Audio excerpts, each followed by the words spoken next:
Hi everyone, and welcome to another Linfield Coaches CatChat for the Linfield men's soccer program. Thanks so much for joining us here on the LSN. Joe Stuart with head men's soccer coach Andy Duvall. Andy, how you doing today? I'm doing great, Joe. How are you? Pretty good. You know, we got a fine Wednesday afternoon here to talk some soccer. Yes, sir. So you guys are coming off a loss and a draw this weekend, a 3-0 loss to PLU, but then a 2-2 overtime draw with Puget Sound. In that match, I thought particularly in the first half, you guys played some of your best soccer that you had all year, certainly for continuous stretches. What did you see out there from Sunday's match that is a positive and was something another level up from where you guys have been playing? Yeah, I'd agree that was probably one of the best 45-minute periods that we've put together this year. And obviously, when you have a result where you're going in at halftime up 2-1, you're going to be at least halfway excited about what the scoreboard looks like. But more importantly, the performance that was put in by the guys was hearty. It was honest.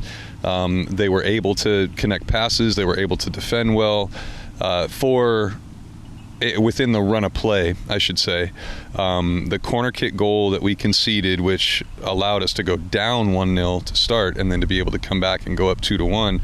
The corner kick goal that was conceded, I mean, that's something that at the end of the game, the guys brought it up, that they are conceding too many goals on corners. And I'm not looking at our stats, but I do know we have conceded quite a few. And so in terms of what I want to see improved from that first half performance is our defensive work on corner kicks. But the thing that was exciting to me was that a lot of what these guys have spent so much time trying to acclimate to in terms of a philosophy of play and a style of play came out in that first 45 minutes, and it was against a hard-fought opponent. You know, UPS, they're athletic, they tackle hard, they hit hard, they use a passing game that puts you under different types of pressure than some of the other teams in this conference, and the guys handled it really well, so I was proud of them for that. Seamus Miller was your goal scorer on both opportunities on Sunday. A great start to the match for him, but then ended his day by getting ejected towards the end of regulation. Not to zero in on Seamus, as he showed how talented and a player he can be when he's aggressive out there on the attack. But what does this team, a young team, still have to learn as far as maintaining their composure down the stretch of tight matches? Yeah, well, you said it. I mean, age doesn't necessarily have to be an indicator for maturity, but in our situation, it is right now. We are competitively immature right now. And what I mean by that is that we as a group have not been in enough situations where the games have been close to be able to manage those situations with the right level of intelligence. And so as we start to compete more regularly against good opponents and be in close games, those moments are going to present themselves, and the guys are going to learn how to actually act in those moments. Oddly enough, Sid Kosaris was in a similar moment earlier in the game, and nothing happened. And Seamus, when he did it and was punished for it, rightfully so, I thought to myself, in a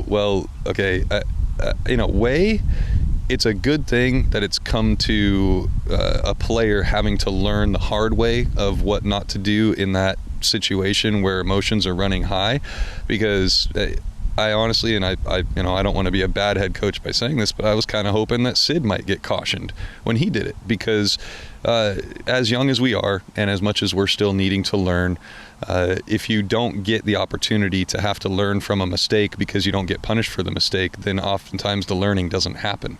And so we got a lot right in the game against UPS, but it doesn't mean that we didn't get certain things wrong. And one of the things that we got wrong was that moment with Seamus where he just let his emotions run a little too hot.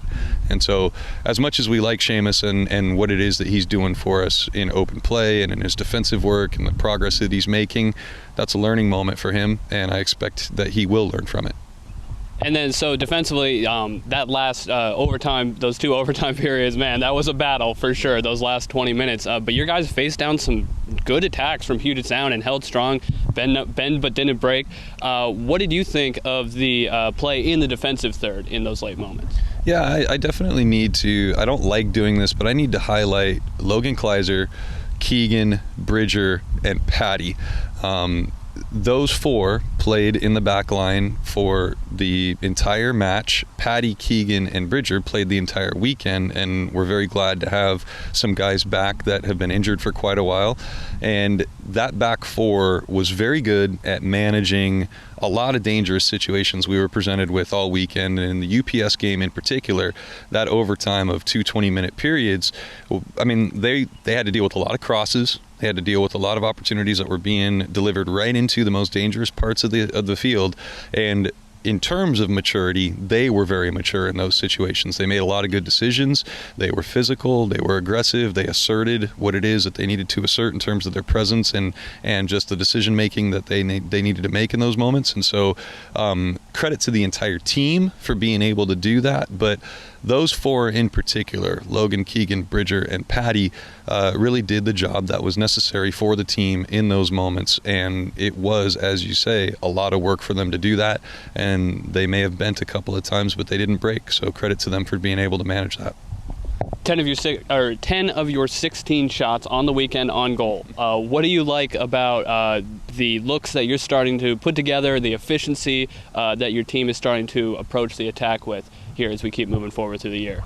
Yeah, and I try not to be too picky with the guys, because I think the last time you and I talked, we talked about a goal that Max Testa had scored where he showed some bravery, and it was a shot that typically we wouldn't ask someone to take. But putting 10 out of 16 shots on goal is, you have to be excited about the opportunities the guys are creating and what it is they're doing with those.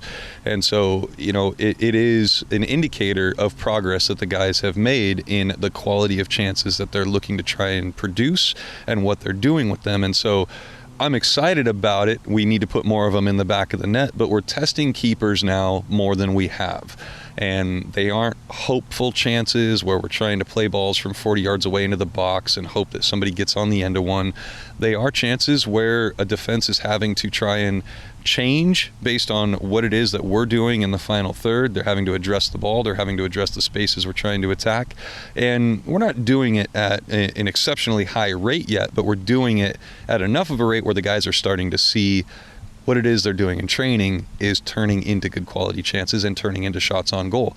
So it's all part of the process of trying to get a team into the scoring slot a little more regularly. And so, yeah, I mean, I actually looked at that at the end of the weekend as well, and I was very pleased, and the guys know it. They know that I think it was, I don't want to get it wrong. I think it was 9 shots on target out of 12 on Sunday, which, again, that's, 75% of your shots going on goal.